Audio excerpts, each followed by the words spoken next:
នៅក្នុងវីដេអូនេះខ្ញុំបានសូមឆ្លើយតបចំពោះបងដែលគាត់បានស្នើឲ្យខ្ញុំរកព័ត៌មានដែលតាក់ទងជាមួយនឹងកំភ្លើងបាញ់យន្តហោះនិងខែលការពារដែនអាកាសហើយនៅក្នុងវីដេអូនេះផងដែរខ្ញុំក៏បានស្រាវជ្រាវរកនៅប្រព័ន្ធខែលការពារដែនអាកាសបាទដល់ល្អដែលស័ក្តិសមជាមួយនឹងការការពារដែនអាកាសរបស់កម្ពុជារបស់យើងហើយចង់ដឹងថាតើប្រព័ន្ធការពារដែនអាកាសក៏ដូចជាខែលការពារដែនអាកាសហ្នឹងវាមានសមត្ថភាពយ៉ាងណាវាមានឈ្មោះអីនិងរូបរាងយ៉ាងណាមកតាមដានទស្សនាជាមួយខ្ញុំបាននៅក្នុងវីដេអូនេះទាំងអស់គ្នា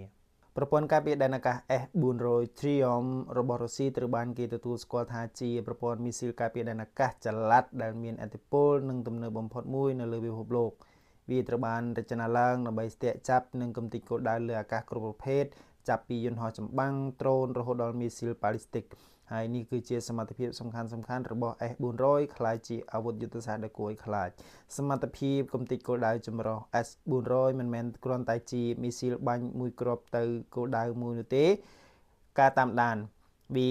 អាចតាមដានគោលដៅបានរហូតដល់300គោលដៅក្នុងពេលតែមួយការវាយប្រហារវាអាចបាញ់កំទេចគោលដៅចំនួន80ក្នុងពេលដំណើរគ្នាដោយប្រើប្រព័ន្ធមីស៊ីលរហូតដល់160គ្រាប់មីស៊ីល2គ្រាប់មានគោលដៅមួយដើម្បីធានាភាពជោគជ័យរយៈចម្ងាយនិងរយៈកម្ពស់អស្ចារ្យ S400 ប្រើប្រាស់មីស៊ីលច្រើនប្រភេទដើម្បីបង្កើតជាស្រទាប់ការពារចម្ងាយឆ្ងាយបំផុតមីស៊ីលប្រភេទ 40N6E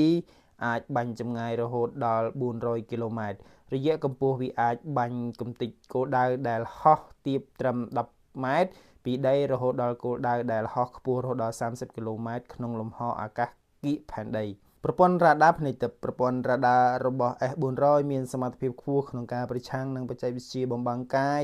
វាប្រើប្រាស់រ៉ាដាច្រើនប្រភេទដែលអាចចាប់សញ្ញាយន្តហោះបំបាំងកាយដូចជា F35 ឬ F22 បានយ៉ាងងាយស្រួលជាងប្រព័ន្ធការពារដែនអាកាសធម្មតា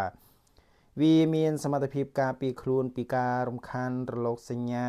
ពីសំណាក់សត្រូវភាពបត់បែននិងការដាក់ពង្រាយរហ័សរាល់សមាសភាពទាំងអស់របស់ S400 មានរ៉ាដាឡានបញ្ជានិងបំពង់បាញ់មីស៊ីលគឺស្ថិតក្នុងលើឡានតែមួយគឺស្ថិតនៅលើឡានលើ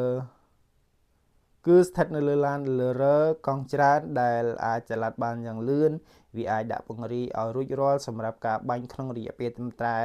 5ទៅ10នាទីប៉ុណ្ណោះដែលធ្វើឲ្យសត្រូវពិបាកក្នុងការកំណត់ទីតាំងដើម្បីវាយប្រហារការប្រើប្រាស់មីស៊ីល4ប្រភេទក្នុងប្រព័ន្ធតែមួយ S400 អាចផ្ទុកមីស៊ីលផ្សេងគ្នាដើម្បីសន្សំសំចៃនិងបង្កើនប្រសិទ្ធភាព 40N6 មានគោលដៅឆ្ងាយខ្លាំងរហូតដល់400គីឡូម៉ែត្រ 48N6 សម្រាប់គោលដៅរយៈចម្ងាយឆ្ងាយ250គីឡូម៉ែត្រ 9M96E2 សម្រាប់គោលដៅចម្ងាយមធ្យម120គីឡូម៉ែត្រនិងមានភាពរហ័សរហួនខ្ពស់ 9M96E